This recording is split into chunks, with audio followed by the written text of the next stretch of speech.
Bonjour, bienvenue sur la 4e vidéo de présentation de faction pour Saga l'Âge d'Alexandre. Dans cette vidéo, je vais parler des Thraces, la nation barbare du supplément. On va voir que c'est une faction spécialisée dans la guérilla, la maîtrise du terrain, les nombreuses activations. Donc très nerveuse, très mobile, avec un choix de troupes intéressant et puis quelques spécificités, comme le pillage notamment, qui va régir l'ensemble du plateau. Ces fameux pillages donc seront représentés par un marqueur, un jeton, ce que vous voulez. Pour les acquérir, il vous faudra gagner un combat au corps à corps. Et donc fait perdre au moins une unité. C'est-à-dire que si vous êtes défenseur, vous gagnez en cas d'égalité, mais vous êtes obligé d'avoir tué un adversaire. Et ensuite, vous récupérez un marqueur pillage. Voilà, si vous gagnez un corps à corps. Par contre, vous ne gagnez pas de marqueur pillage si vous gagnez contre des levées. Voilà. Il n'y a rien à piller chez eux. Donc voilà, il va falloir marquer vos unités avec ces fameux jetons, ce qui va modifier certaines capacités du plateau Saga pour les Thraces. Une autre règle spéciale, c'est leur seigneur qui est un prêtre roi. Il a la règle autorité des prêtres rois. Et il peut, au lieu de faire « nous sommes à vos ordres », il conserve « nous sommes à vos ordres », mais au lieu de faire ça, il peut choisir soit de donner un marqueur pillage à une unité, soit de lui en retirer un, voilà, pour avoir une souplesse dans la gestion de ces marqueurs. Parce que vous verrez que tout au long du plateau et pendant les parties, en fait, il va y avoir une gestion interne de votre bande avec ces marqueurs-là. S'ils ont un marqueur, ils peuvent avoir des bonus supplémentaires ou ils peuvent utiliser telle capacité de telle manière. Donc il va falloir gérer ça en fonction de votre plan de jeu pour le tour. C'est ça qui fait la spécificité de ce plateau. On va regarder les options d'équipement disponibles pour les unités Thraces.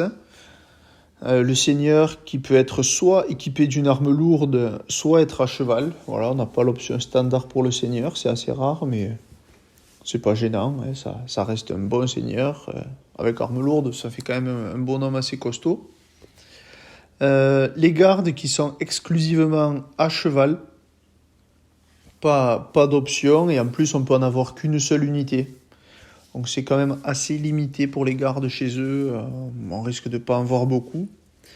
Par contre, on a plusieurs options pour les guerriers, soit avec des armes lourdes, c'est leur fameuse Romfaya, là, les épées avec la courbure dans le sens de l'ennemi, soit des guerriers équipés de javelots, ou alors des guerriers à cheval équipés de javelots. Par contre, on ne peut pas avoir plus de cavaliers que de piétons. Donc on va au moins avoir la moitié de nos guerriers à pied. Et voilà, donc bon, en sachant que les gardes à cheval, c'est pas si intéressant que ça, c'est une très bonne alternative. Et ensuite, on peut prendre des levées avec arc, ce qui est quand même très bien parce que ça nous apporte le tir à longue portée. Alors c'est comme d'habitude, souvent les levées n'interagissent pas vraiment avec le plateau, mais le fait d'avoir des arcs et tout ça, elles se suffisent elles-mêmes, entre guillemets. Donc c'est pas du tout inintéressant de les avoir. On va passer au plateau maintenant. Alors le plateau, on voit directement que les 3 capacités d'activation basiques ont été légèrement modifiées en fait. C'est-à-dire qu'on peut activer les gardes et les guerriers avec les mêmes dés que d'habitude. Par contre, il ne faut pas qu'ils ne disposent de marqueurs pillage. Sinon, on doit les activer comme des levées. Toute unité disposant d'un marqueur pillage doit être activée comme une levée. Bon, les levées, qu'elles aient un marqueur ou pas, ça ne change rien à leur activation vis-à-vis de ces dés. Alors, on peut penser que c'est assez compliqué à gérer, mais on verra que dans le plateau, les unités ont beaucoup... la faction a beaucoup d'activation dans ses capacités avancées. Et ça fait que c'est pas si grand frein que ça d'avoir toutes ces petites magouilles sur les capacités basiques. La première capacité avancée, avide de richesse, une capacité qui nécessite un dé commun, ce sont les 2 lances croisées. Une capacité de corps à corps qui nous permet de gagner 2 dés d'attaque. Par contre, si on n'a pas de marqueur pillage sur notre unité, on gagnera 4 dés d'attaque. Donc 2, c'est pas mal, c'est correct, de toute façon pour un dé, c'est ce qui se fait. Par contre, 4 dés pour un dé commun, 4 dés d'attaque pour un dé commun, c'est très très bien. Donc déjà, une capacité un petit peu au-dessus de la moyenne, assez facile à mettre en place.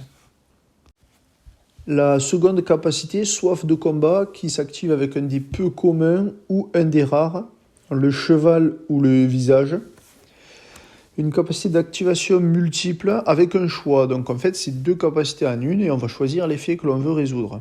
Le premier effet nous permet de retirer une fatigue sur une unité qui a un marqueur pillage. Donc voilà. Et ensuite, sinon, on peut activer une unité qui ne possède pas de marqueur pillage pour un mouvement ou une charge avec un bonus de C, donc de courte distance. Donc on va pouvoir charger à M plus C ou à L plus C en fonction de son unité. Ce qui est très bien. Si on utilise un des rares pour faire cette capacité, on peut activer 2 unités avec la seconde façon d'utiliser la capacité, ce qui est très très bien en fait. Donc voilà, c'est la première itération où on voit que c'est la deuxième itération où on voit que le marqueur pillage a un effet. Tout à l'heure, c'était simplement pour améliorer la capacité. Là, carrément, on a 2 capacités différentes en fonction de si on a ou pas un marqueur pillage sur les unités à laquelle on veut appliquer ce bonus. Voilà, bon alors retirer une fatigue, moi je trouve que c'est toujours bien, hein. Pour un dé, retirer une fatigue, il n'y a pas de souci. Mais par contre, activer une unité avec un bonus de déplacement, bon ben, pourquoi pas, c'est une activation finalement légèrement mieux que la moyenne, donc ça c'est pas perdu. Par contre, avec le dé rare, ça fait que pour un seul dé, on va activer 2 unités, et ça c'est très bien. Donc c'est une très bonne activation multiple. Et voilà, par contre, il faut voir de ne pas posséder les marqueurs pillage, etc. Bon. Ensuite, on ne peut pas les activer pour un tir non plus, hein. C'est charge ou mouvement. Mais c'est quand même une bonne capacité d'activation multiple. Et malgré tout, la gestion des marqueurs pillage, elle n'est pas si difficile à gérer que ça pour arriver à faire ce qu'on veut. La troisième capacité avancée, former les rangs, qui utilise un des peu communs, donc le cheval.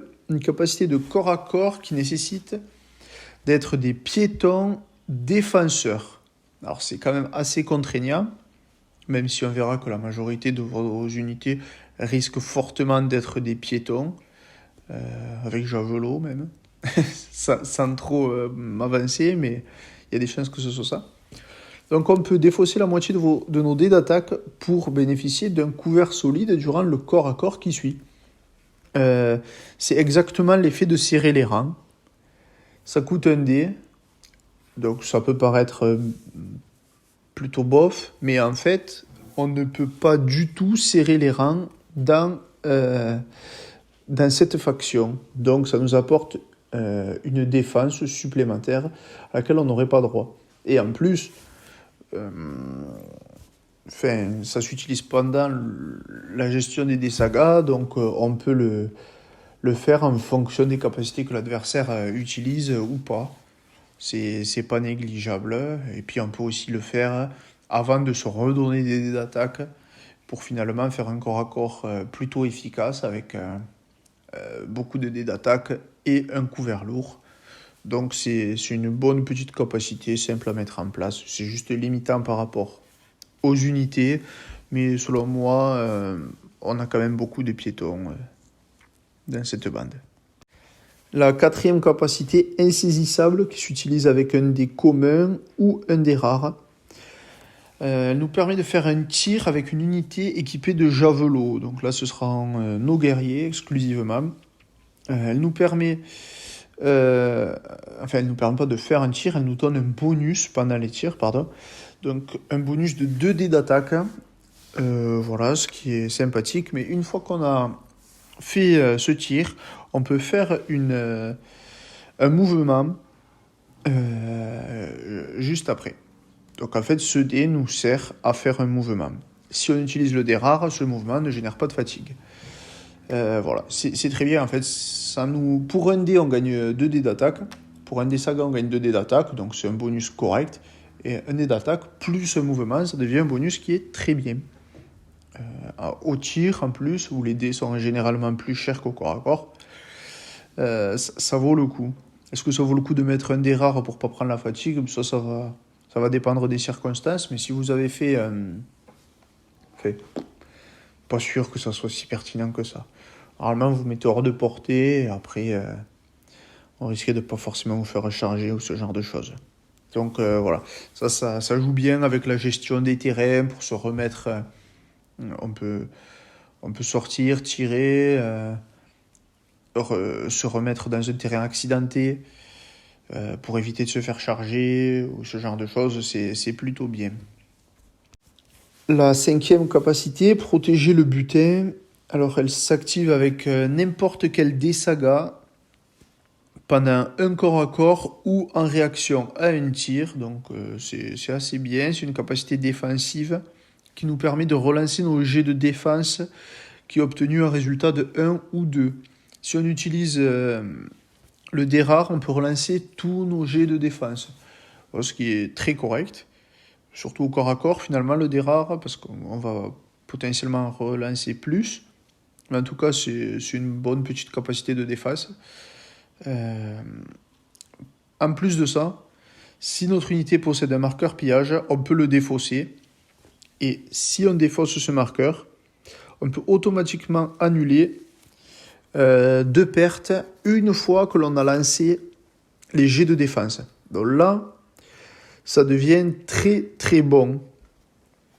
Alors, il y a plusieurs choses dans cette capacité, elle est assez longue, mais elle sert à faire plein de choses. Et là, c'est une des principales capacités où vous allez bien devoir gérer vos marqueurs pillage. Donc, une capacité défensive simple. Si on défausse ce marqueur pillage, une capacité défensive très bonne, parce que annuler 2 pertes subies, c'est très très bon quand même. Faut pas se le cacher, surtout qu'on ne va pas en subir tant que ça grâce à la relance. Et en plus de ça, ça nous permet de nous défausser du marqueur pillage. Donc, on peut aller attaquer nos ennemis, récupérer un marqueur pillage, garder un dé là-dessus plutôt de façon défensive, défausser ce dé, gagner des combats, récupérer le marqueur pillage, etc. Ce qui fait que voilà, ça nous fait un certain roulement. Il ne faut pas hésiter à les dépenser, surtout pour ce genre de capacité. Et parce qu'on va les récupérer pendant les combats qu'on est sûr de gagner. Donc voilà, il va y avoir une sorte de roulement avec les jetons pillage. On va les dépenser pour s'améliorer, puis les regagner, puis les redépenser, puis les regagner. Ça sera pas rare que vous le dépensiez pour faire une capacité, vous rentrez en combat, vous le regagnez à la fin de ce combat-là. Donc au final, vous retrouvez avec ce marqueur pillage, qui peut être un handicap ou un bonus en fonction des capacités que vous voulez activer. En tout cas, pour celle-là, c'est un bonus. Donc au tour suivant, vous pourrez le refaire, vu que vous avez encore une fois ce marqueur pillage qui va vous servir. Donc une très très très bonne capacité défensive. Il n'y a que 2 capacités défensives dans le plateau. Former les rangs et celle-là. Former les rangs, elle est bien, mais c'est pas non plus... Il faut être un piéton défenseur, quoi. Alors que celle-là, elle s'applique absolument à tout, partout.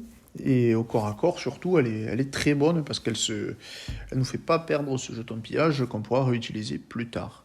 Donc moi, je trouve que c'est très très bien et ça nous fait jouer avec la règle spéciale de la faction. 6e capacité, Ronfaya, une capacité de corps à corps qui s'utilise avec les dés peu communs ou les dés rares, le cheval ou le visage. On ne peut cibler que des unités avec armes lourdes. Donc voilà, ce sont nos guerriers équipés de ces fameuses Ronfaya justement. Elle nous permet de gagner 3 dés d'attaque, ou 6 si on utilise le dé rare. On voit souvent que le dé rare double les effets de certaines capacités. Alors je suis pas fan, parce qu'en fait je suis pas fan des armes lourdes en général. Moi j'aimais beaucoup les traces par rapport à cette arme-là justement, Et en fait, on la retrouve assez peu. Ça sera plutôt une faction d'harceleurs javeliniers, bon, ce qui est plus thématique historiquement. Mais moi, c'était plutôt ça qui me faisait me pencher vers eux. Donc, j'ai été assez déçu, mais c'est personnel. Ça n'empêche pas au plateau d'être bon. Donc voilà, ça sert à justifier votre ajout d'armes lourdes à la limite. Vous allez potentiellement en mettre une unité et jouer autour de ça. Mais au final, bon, avide de richesse, ça fait presque aussi bien et c'est moins contraignant. Ça utilise un dé commun. Ce qui est bien, c'est que ça se cumule en fait. Ça peut se cumuler, vos armes lourdes peuvent devenir très costauds. Il faut pas les négliger, hein, c'est juste que moi j'ai un petit peu de mal avec ces unités. Mais voilà, c'est spécifique à une, donc je suis pas sûr. En tout cas, c'est là et ça rend un peu plus pertinent les guerriers avec armes lourdes. Donc c'est pas négligeable. La septième capacité, formation en coin qui nécessite 2 dés, un commun et un peu commun, les lancer, le cheval. Une capacité d'activation pour une unité montée. Elle nous permet d'activer une de nos unités pour une charge, donc une unité montée. Et pendant le corps à corps qui va suivre, notre adversaire devra relancer un nombre de dés de défense, réussi évidemment, égal à la moitié du nombre de figurines de notre unité. C'est-à-dire que si on a 8 figurines dans l'unité, il devra en relancer jusqu'à 4 qu'il aurait réussi. On en a 6 jusqu'à 3. Alors c'est correct, ça fait une activation, donc en fait on va dépenser un dé pour l'activation, un dé pour le bonus, donc pourquoi pas. C'est une capacité assez costaud au corps à corps finalement, enfin, moi j'aime bien. Pour les unités montées, alors les gardes à cheval, je suis pas fan, même si c'est eux qui potentiellement en bénéficieraient le plus. Par contre, il y a quand même des chances que vous ayez des cavaliers équipés de javelots qui, en plus, sont souvent plus nombreux que les gardes. Donc pour eux, c'est très bon, quoi. Et il y a des bonnes chances que vous en ayez, quoi qu'il arrive, dans la bande. Alors, euh, alors ça, c'est tout bonus, si vous êtes sûr que voilà, vous allez les utiliser à ce moment-là pour aller éclater des archers en fond de terrain ou ce genre de choses. Mais là, c'est sûr que vous allez leur faire la peau. Donc une bonne capacité qui donne, qui fait la part belle aux cavaliers. La huitième capacité, convoitise, à mon avis, la capacité la plus sympa du plateau, enfin, du moins qui offre une vision totalement nouvelle du jeu. C'est une capacité de réaction à une activation adverse. On peut la déclencher lorsque l'adversaire fait une activation de repos sur une de ses unités, mais avant que celle-ci ait lieu. Donc en fait, on va pouvoir activer une unité à nous qui n'a pas de marqueur pillage pour charger l'unité qui était censée se reposer. Voilà, donc on va le charger avec ses fatigues toujours en cours. Et en plus de ça, si on utilise le dé rare, on a 4 dés d'attaque bonus. Donc ça, c'est une capacité qui, comme celle d'avant, fait la part belle aux cavaliers qui auraient pu paraître un peu délaissés par rapport au reste de la bande, même si les cavaliers sont équipés de javelots, ouais, donc ils ont quand même accès à beaucoup de choses dans le plateau. Ça nous permet de menacer énormément la bande adverse. Si on a une ou plusieurs unités de cavalerie grâce à leur grande distance de charge et d'aller achever des unités épuisées ou même de jouer dans le tour adverse, ce qui est pas du tout négligeable. Et donc de toujours maintenir une pression sur ce que peut ou ne peut pas faire l'adversaire. C'est assez intéressant, franchement. Et alors, c'est bien aussi avec des guerriers à pied, hein, mais je trouve que c'est mieux avec les cavaliers parce qu'ils ont une distance de charge plus importante et donc une zone de menace hyper grande. Voilà, une très très bonne capacité. Le dé là-dessus, il est jamais vraiment perdu. Bon, à part au début, après, à part si votre adversaire gère extrêmement bien sa fatigue avec d'autres moyens que les repos.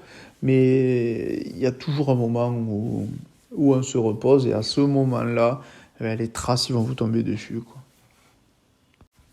L'avant-dernière capacité, spoliation, qui peut être soit un ordre, soit une réaction, la phase d'ordre adverse. Pour un des peu communs, on peut choisir une unité amie avec un marqueur pillage et défausser ce marqueur. Jusqu'à la fin de ce tour, l'unité bénéficiera de la règle détermination et augmentera son armure de 1. Alors, ça c'est très bien pour toutes les raisons. Déjà, ça nous permet de gérer nos marqueurs pillage. Parce qu'il y a des moments où on les veut, il y a des moments où on ne les veut pas. Ensuite, ça donne détermination à l'unité. Ça, c'est uniquement si on l'utilise pendant notre tour. Et ce qui fait que le dé n'est pas perdu, en fait. Il s'est payé grâce à détermination. Au lieu d'activer, on va activer grâce à détermination.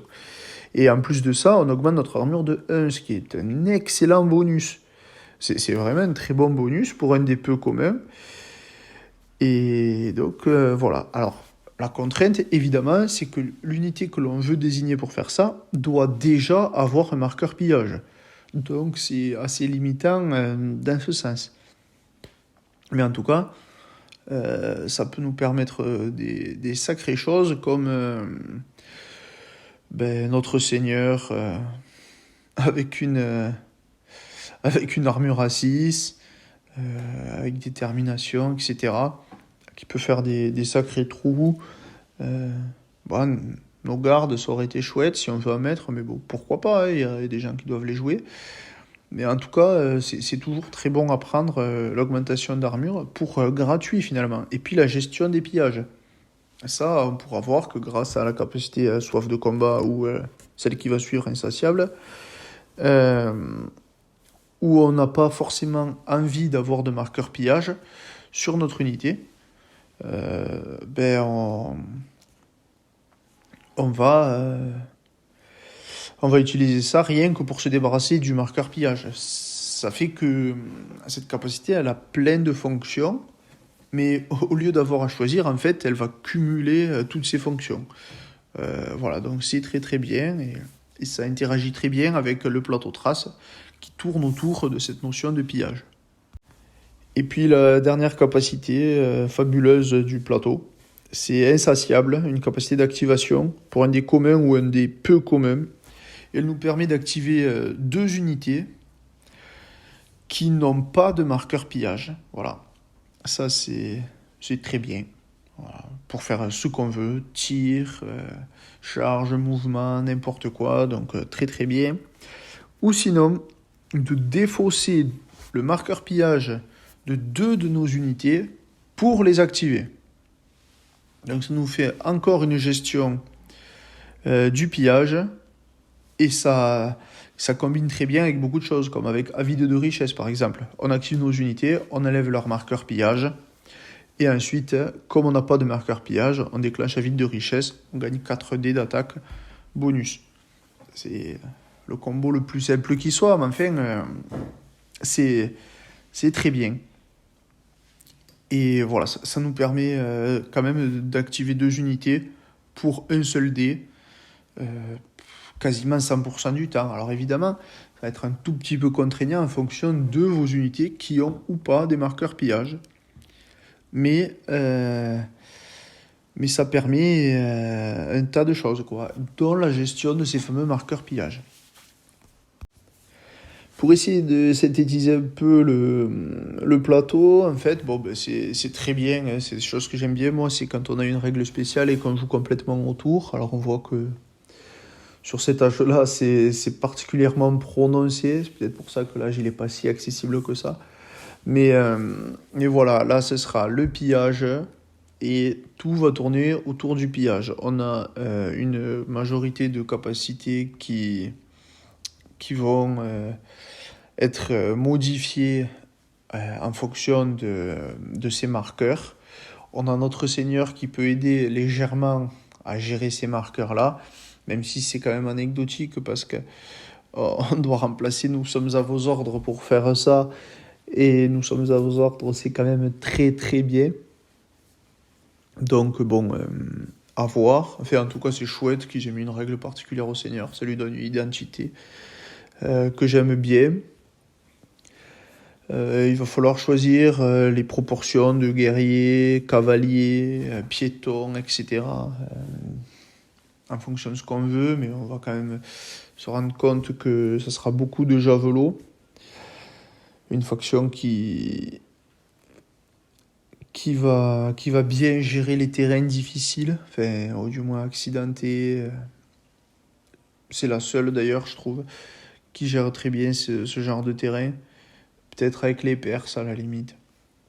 Mais il y a beaucoup de factions, notamment toutes celles qui emploient les phalanges ou les chars, qui sont pas à l'aise avec les terrains particuliers. Alors que au contraire, ça les bonifie. Donc voilà, une faction de harcèlement, de pillard, ça se retranscrit bien. Pour les unités légendaires, on va dire que la première c'est Ceutes 3, un roi des Odris, qui remplace notre seigneur pour 1 point. Alors il génère qu'un des sagas, c'est pas terrible. Il a une capacité qui est immortel prêtre-roi, qui fait qu'il peut gérer un pillage pendant son tour à C. La même règle qu'autorité des prêtres-rois, sauf que c'est en plus. Voilà, ça remplace pas nous sommes à vos ordres, c'est en plus, il peut gérer un pillage d'une unité à C de lui. Voilà, par tour, donc ça accentue les capacités du plateau, ce qui est pas mal. Ensuite, il fait que les unités à C de lui ne subissent pas de fatigue à l'issue du corps à corps si elles ont forcé l'adversaire à se désengager. Donc en fait, le gagnant ne va pas subir de fatigue tant qu'il est à C de CETS. Bon, le problème c'est que c'est pas précisé ami, donc en fait l'adversaire peut retourner cette règle contre vous, ce qui est pas terrible. À double tranchant, en général, ça a tendance à se retourner contre soi. Donc, à faire avec précaution. Et ensuite, toutes les unités non mercenaires qui se trouveraient à M de CUTS auront un dé d'attaque supplémentaire à chaque fois qu'ils utilisent une capacité, soit le bonus de combat, soit une capacité de corps à corps ou de tir du plateau avancé des traces. Voilà, comme avide de richesse ou insaisissable, enfin, ce genre de capacité. Ils auront un dé en plus. Bon, c'est un petit bonus, c'est à M, donc vous risquez de l'avoir une paire de fois, mais c'est pas, ça casse pas tout en tout cas. Voilà, ça accentue un peu plus la gestion des pillages. Je trouve pas oufissime, mais au moins ça peut apporter une petite variante à l'armée. La seconde unité légendaire, c'est une bande légendaire, les Scordici. Donc c'est une tribu thrace qui a longtemps résisté à Rome notamment. Ils ont beaucoup de bonus, alors ça vous coûte 1 point lors de la création de la bande pour pouvoir les jouer. Ils ont leur premier bonus qui est de ne pas subir de pénalité de mouvement pour les piétons dans les terrains accidentés. Et pour les chevaux, c'est de ne pas subir de fatigue quand ils se déplacent dans les terrains accidentés et de réduire leur mouvement à M au lieu de C. Donc là, c'est la folie. Vous mettez un maximum de forêts, champs, tout ce que vous voulez au milieu de la table, puisqu'il n'y a que votre adversaire qui va le subir et pas vous. Donc c'est très très fort. Et en plus de ça, il y a beaucoup d'adversaires qui n'aiment pas ça du tout.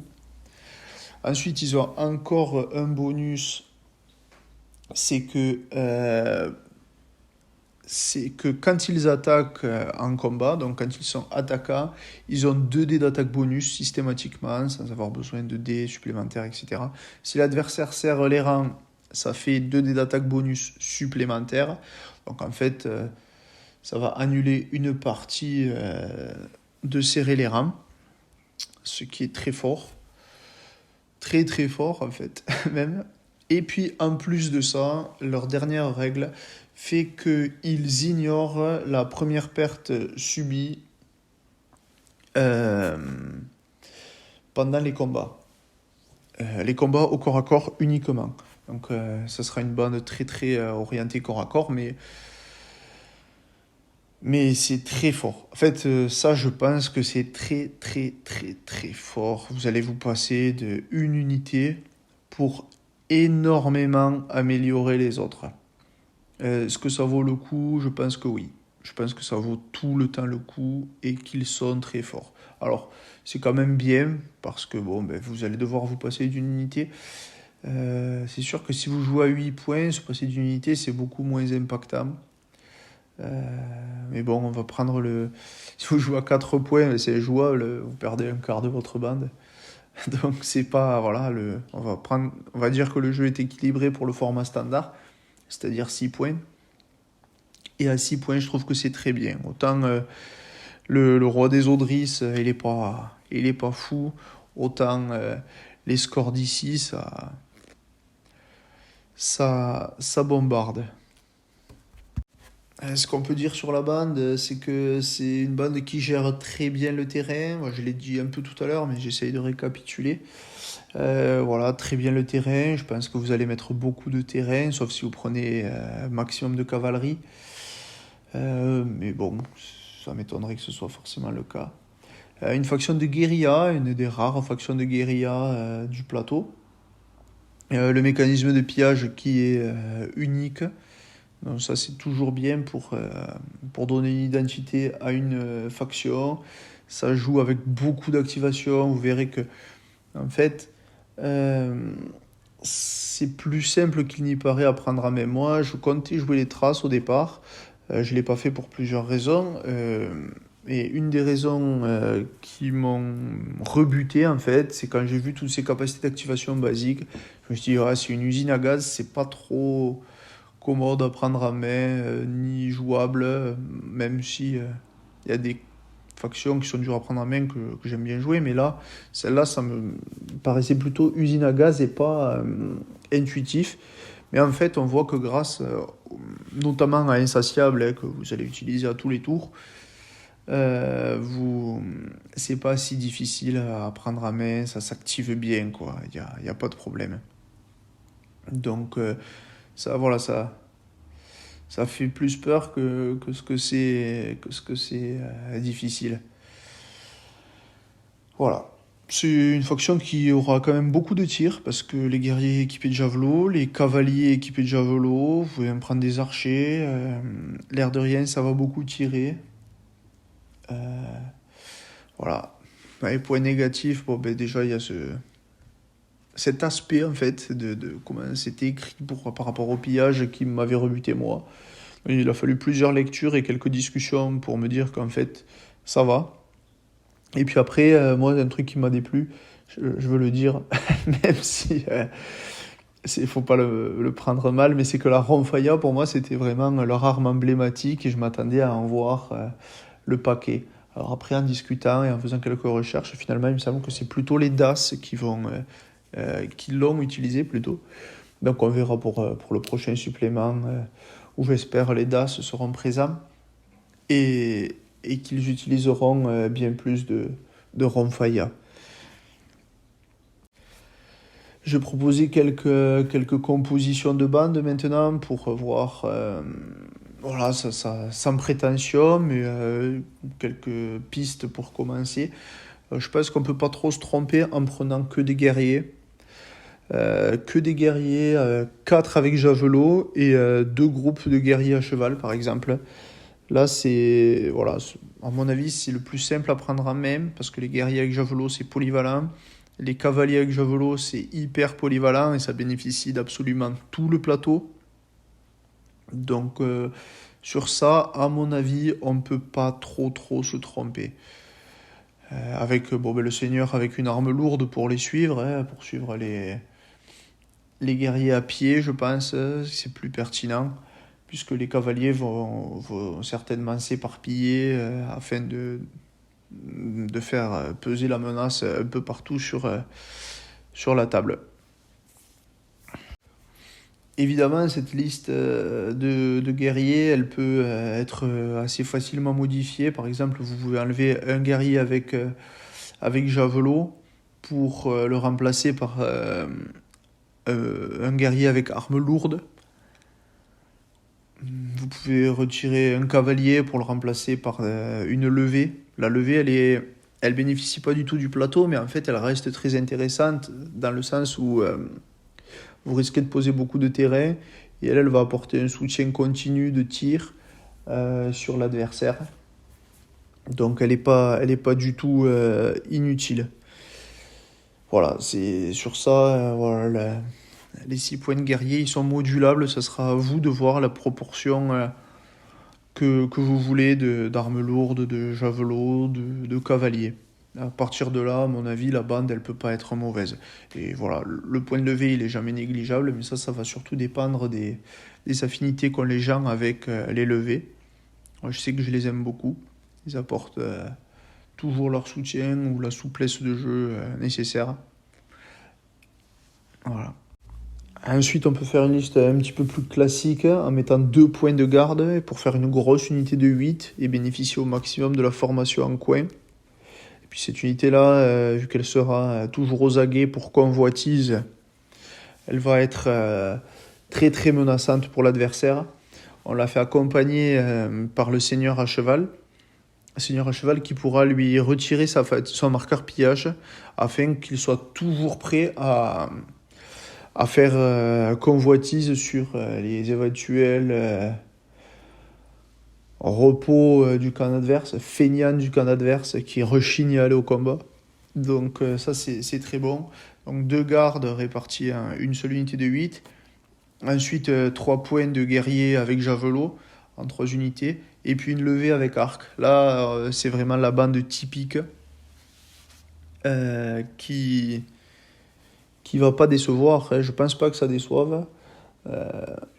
Ça bénéficie bien du plateau. Il y a un peu de tout. On a du garde du corps pour le seigneur, parce que c'est vrai que si on met un seigneur à pied, les gardes à cheval, c'est dommage, quoi. Il a pas forcément de garde du corps. Donc c'est pas négligeable. Comme j'ai dit quand j'ai décrit le plateau, j'ai dit que j'aimais pas les gardes à cheval. Mais malgré tout, il y a une possibilité de les inclure. Voilà. Puis l'unité de 8, parce qu'en fait, on peut avoir qu'une seule unité. C'est toujours pareil. Et du coup, dans ce cas-là, les guerriers à cheval avec des javelots, ils sont moins indispensables. C'était la présentation de la faction des Thraces. Je remercie les gens qui ont écouté jusque-là. Et n'hésitez pas à réagir et à me reprendre sur ce que j'ai pu dire. Voilà, merci, à la prochaine.